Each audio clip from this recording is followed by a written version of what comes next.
विमल पोलो जुबा केसरी, हर पल मनाओ केसरी त्योहार। प्रणाम, मैं Garima Singh. Sunday special edition में आज का सबसे बड़ा सवाल यह है, बिहार किसकी बनाएगा सरकार। सिर्फ 2 दिन का बचा है चुनाव प्रचार। एनडीए और इंडिया के सारे बड़े नेता, चाहे वो सत्ता पक्ष के हो विपक्ष के हो, सारे बड़े नेताओं ने अपनी सारी ताकत बिहार में झोंक दी है। और फाइनली राहुल गांधी भी पहुंच ही गए बिहार, नाना करते करते 6 दिन पहले ही सही। आज जो मुकेश सहनी के साथ बाकायदा नदी में उतरकर मछलियां पकड़ते हुए भी नजर आए। प्रधानमंत्री नरेंद्र मोदी का भी रोड शो चल रहा है, तकरीबन 3 किलोमीटर लंबा रोड शो। 14 विधानसभाओं को कवर करने वाले हैं देश के प्रधानमंत्री नरेंद्र मोदी। अब लेकिन दरअसल इस चुनाव का क्या टर्निंग पॉइंट बनता हुआ दिखेगा 30 अक्टूबर का दिन, जिस दिन बीच चुनाव के आरजेडी नेता दुलार चंद्र यादव की हत्या कर दी गई। और दरअसल जो पोस्टमार्टम रिपोर्ट है, मैं आपको बतानी शुरू करूंगी तो आपके रोंगटे खड़े हो जाएंगे। जो पोस्टमार्टम रिपोर्ट कहती है कि पसलियां दुलार चंद्र यादव की इतनी जगह से टूटी कि डॉक्टर फ्रैक्चर नहीं गिन पाए। हड्डियां टूटकर फेफड़े के दोनों साइड आर पार हो गई। फेफड़ा फट गया दुलार चंद्र यादव का। और जो हार्ट इंजरी हुई, दिल पूरी तरीके से चपटा हो गया। गाड़ी का वजन इतना ज्यादा था कि हार्ट के वाल्व बाहर निकल गए। बाएं शोल्डर की, बाएं कंधे की हड्डी उखड़ती हुई दिखाई दे रही थी पोस्टमार्टम रिपोर्ट में। और दोनों जांघ और एक तरफ का कूला टूटा हुआ था। और मैं बाकी और जो इसकी डिटेलिंग है वो आपके सामने नहीं पढ़ूंगी। और पोस्टमार्टम रिपोर्ट ये कहती है कि जो पैर में गोली मारी गई दुलार चंद्र यादव को, वो दरअसल मौत के बाद मारी गई। एड़ी पर, बाएं पैर की एड़ी पर गोली मारी गई और गोली भी आर पार हो गई। तो इतनी विभत्स तरीके से इस हत्या को अंजाम दिया गया। पुलिस ये कहते दिखाई दे रही है कि सोची समझी साजिश थी। और बाकायदा पुलिस ने ये माना। कल देर रात जो प्रेस कॉन्फ्रेंस हुई, पूरी आपको हिस्ट्री भी बताने वाली हूं। एसएसपी कार्तिकेय शर्मा और डीएम ने प्रेस कॉन्फ्रेंस की और दोनों मानते दिखे कि ये साजिश के तहत हत्या की गई। और आरोप है जेडीयू के प्रत्याशी अनंत सिंह पर। मोकामा से जो जनता दल यूनाइटेड के नीतीश कुमार के प्रत्याशी हैं, दबंग बाहुबली अनंत सिंह। 25 से ज्यादा मुकदमे, 25 से 30 मुकदमे हैं गंभीर अपराध के। अब इसमें क्या हुआ कि क्योंकि सरकार की एक छवि है, नीतीश कुमार की एक छवि है पिछले 20 साल से सुशासन बाबू की, लॉ एंड ऑर्डर मेंटेनेंस की। अब तेजस्वी यादव इसी पर प्रहार करते दिखे कि भाई 40-40 गाड़ियां लेकर, 40-40 गाड़ियों का काफिला लेकर कोई कैसे घूम सकता है। चुनाव आयोग क्या कर रहा है। और मैंने कल भी कहा था कि तेजस्वी यादव कुछ अपशब्दों का भी इस्तेमाल करते दिखे कि चुनाव आयोग मर गया है क्या, ऐसे भी शब्द इस्तेमाल किए गए। लेकिन आज उन्होंने जो तारीखों का एक डिटेलिंग दी वो बड़ी कमाल की है। तेजस्वी यादव कह रहे हैं कि बिहार में ये महाजंगल राज की स्थिति है, प्रधानमंत्री को ये नहीं दिखता। हमारी सरकार बनेगी, 14 तारीख को नतीजे आएंगे, 18 को शपथ ग्रहण समारोह होगा। 26 नवंबर से 26 जनवरी के बीच तेजस्वी सुनिश्चित करेगा कि सारे अपराधी जेल में हो और सख्त से सख्त कार्रवाई हो। अब इसमें खुद तेजस्वी यादव भी घेरे में आते हैं। भाई रीतलाल यादव से लेकर सूरजभान सिंह तक एक लंबी फेहरिस्त है बाहुबलियों की, जिनको आरजेडी टिकट पकड़ाते हुए दिखी है। रीतलाल यादव तो जेल से चुनाव लड़ेंगे। भाई कौन सी मजबूरी है, जेल से चुनाव लड़ेगा आदमी। ऐसे चेहरों पर दांव लगाया है तेजस्वी यादव ने। लेकिन अगर इस पक्ष की मैं आपको कुछ बेहद गंभीर सवाल जो मेरे जहन में है उससे आपको वाकिफ कराऊं। आज ज्ञानेश कुमार, जो दरअसल किसी भी चुनाव के वक्त, इस वक्त बिहार के चुनाव के वक्त भी इस देश के सबसे पावरफुल आदमी है, CEC chief election commissioner Gyanesh Kumar. पूरा लॉ एंड ऑर्डर, पूरी मशीनरी, पूरा सिस्टम, पूरा एडमिनिस्ट्रेशन अभी उनके अंडर में है। उन्होंने आज उत्तर प्रदेश में बयान दिया कि हिंसा की कोई भी गतिविधि बर्दाश्त नहीं की जाएगी। चुनाव आयोग हिंसा के प्रति शून्य सहिष्णुता रखता है, 0 टॉलरेंस। वो जो बात बीजेपी करती है, वो जो बात नीतीश कुमार करते हैं। तो ये जितनी सारी चीजें होती दिखाई दी, ये आपकी आंखों के सामने हो कैसे गई।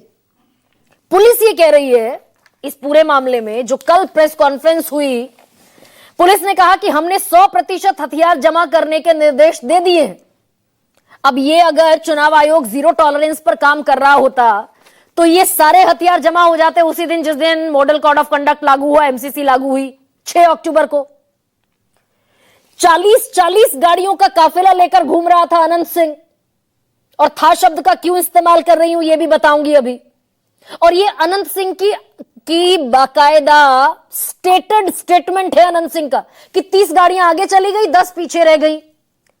और चुनाव आयोग के अपने नियम क्या कहते हैं कि सिर्फ 3 गाड़ियां आप विधानसभा चुनाव में इस्तेमाल कर सकते हो, एक अपने लिए, एक आपके चुनावी एजेंट के लिए, और तीसरी गाड़ी अपने कार्यकर्ताओं के लिए, समर्थकों के लिए। मात्र 3 गाड़ी इस्तेमाल हो सकती है किसी भी प्रत्याशी के लिए। अनंत सिंह जेडीयू का प्रत्याशी 40 गाड़ियों का काफिला लेकर घूम रहा था। सब हथियार बंद थे, हथियार जमा हो जाने चाहिए थे। पुलिस ने एक एफआईआर की अनंत सिंह के खिलाफ। 30 अक्टूबर को मर्डर हुआ, कुछ घंटों बाद एफआईआर हुई। सारे नॉन बेलेबल ऑफेंस थे, तुरंत गिरफ्तारी हो जानी चाहिए थी। तो चुनाव आयोग जिसके हाथ में प्रशासन है, जो कहता है ना कोई पक्ष ना विपक्ष सब समकक्ष, वो किस बात की रियायत दे रहे थे भाई? पूरी छूट देकर बैठे हुए हैं चुनाव आयोग के तमाम हमारे चीफ कमिश्नर से लेकर कमिश्नर तक। अब ऐसे में कल रात 60 घंटे बाद डीएम और एसएसपी पटना के पहुंचे अनंत सिंह के घर। रात के तकरीबन 1:30 बजे गिरफ्तारी हुई। 150 लोगों के साथ तमाम लोग अनंत सिंह को घर से उठाकर लेकर आए पटना। आज पटना सिविल कोर्ट में पेशी हुई और 14 दिन की रिमांड पर, और यह जुडिशियल कस्टडी है। न्यायिक हिरासत में भेज दिया गया अनंत सिंह को। 14 दिन बाद जब रिहाई होगी तब तक चुनाव गुजर चुके होंगे। 14 तारीख को नतीजा आ जाएगा। तो दरअसल ये 60 घंटे बाद जो गिरफ्तारी हुई कल देर रात, जिसमें ये कहती दिखी पुलिस कि हत्या सोची समझी साजिश का नतीजा है। ये फेस सेविंग एक्सरसाइज है सुशासन की अपनी छवि को। वो जो 20 साल का एक तमगा है नीतीश कुमार के कंधे पर, उसको डेंट ज्यादा लग रहा था। अगड़ा पिछड़ा भी करने की कोशिश हो रही थी। पप्पू यादव कहते दिखाई दिए कि भाई ये भूमिहारों का वर्चस्व है अनंत सिंह और जितने भी लोग हैं ये बाहुबली। भाई कोई कोयरी, कुर्मी, धानुक इसमें तो पैदा नहीं होता बाहुबली, ये सब भूमिहार पैदा होते हैं, भूमिहार ब्राह्मण, राजपूत। तो ये अगड़ा पिछड़ा करने की भी कोशिश हुई क्योंकि दुलार चंद्र यादव ओबीसी कैटेगरी के, पीयूष प्रियदर्शी जनसुराज के जो कैंडिडेट हैं जिनके समर्थन में दुलार चंद्र यादव आगे थे, वो धानुक जाति से आते हैं, ओबीसी से। अब ये पिछड़ा अगड़े का खौफ था कि 60 घंटे बाद ये एक्शन लेना पड़ा, और चुनाव आयोग भी पक्ष न विपक्ष और समकक्ष की बात करता हुआ दिखा। विपक्ष का दबाव था, चेहरा बनाने की और बचाने की सुशासन की रीत को एस्टैब्लिश करने की कोशिश थी। और क्या यह कामयाब होती दिखेगी या फिर पासा उल्टा पड़ता हुआ दिखेगा? और वो जो एक चेहरा है नीतीश कुमार का, उस पर आज तक ऑफिशियली कि भाई नीतीश कुमार अपने मुख्यमंत्री होंगे। आज प्रधानमंत्री तकरीबन 3 किलोमीटर का रोड शो निकाल रहे हैं पटना के आसपास। 6 विधानसभा क्षेत्रों से गुजरेगा, 14 पर असर डालेगा, लेकिन बैनर पोस्टर लगे हुए हैं एनडीए की सरकार। चुनाव चिन्ह कमल का है, फोटो प्रधानमंत्री नरेंद्र मोदी की है। और इस रोड शो से नीतीश कुमार दरअसल गायब हैं।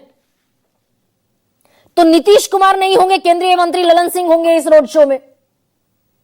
अब ये चेहरे पर आकर भी बहस टिकती हुई दिखाई दे रही है क्या? और अमित शाह का बयान, दरअसल इसमें एक बड़ा इंपॉर्टेंट बयान हो जाता है कि तारापुर से सम्राट चौधरी को जिताकर भेजिए, अब इनको और बड़ा आदमी बनाएंगे। उप मुख्यमंत्री अभी हैं सम्राट चौधरी बिहार के, तो और बड़ा पद तो सिर्फ और सिर्फ मुख्यमंत्री का बचता है। एक बार फिर ये सुरसुरी पैदा हो जाएगी क्या? आज इसी पर चर्चा करने वाली हूं। संडे स्पेशल एडिशन में बिहार के जाने माने वरिष्ठ पत्रकारों का एक पैनल मेरे साथ होगा। बड़ी बारीक चीजें आप तक पहुंचेंगी। कुछ बयानों के साथ शुरुआत कर रही हूं। क्या किया है जंगल राज वालों ने? कट्टा, क्रूरता, कटुता, कुशासन और करप्शन, आज भी देखिए बिहार में रोहतास में आरा में पिता पुत्र की हत्या कर दी गई। लगातार जो है महाजंगल राज की स्थिति बिहार में बनी हुई है। 18 तारीख को शपथ होगा और 26 नवंबर और 26 जनवरी के बीच में चाहे कोई जात के, कोई धर्म के, कोई भी अपराधी हो, बीच में खरवास आता है। इस खरवास में सभी अपराधियों को तेजस्वी जेल भेजने का काम करेगा। सबसे ज्यादा आपराधिक छवि के लोगों को टिकट देना का राजनीतिक गुनाह आपने किया। 76% एडीआर की रिपोर्ट है, आरजेडी का रिपोर्ट नहीं है। तो रितलाल यादव जिनको सुप्रिंटेंडेंट की आज्ञा से नॉमिनेशन करना है, माननीय उच्च न्यायालय ने कहा कि चुनाव प्रचार में नहीं जा सकते हैं।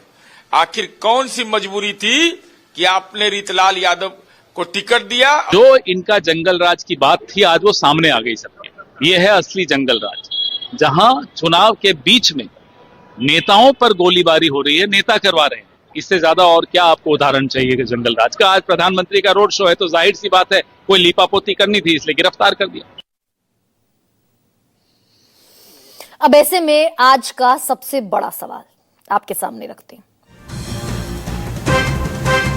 जंगल राज अनंत, कथा अनंता, किसकी सुनेगी बिहार की जनता? और दूसरा सबसे बड़ा सवाल, तेजस्वी की सरकारी नौकरी या नीतीश के 10,000, किसे चुनेगा बिहार?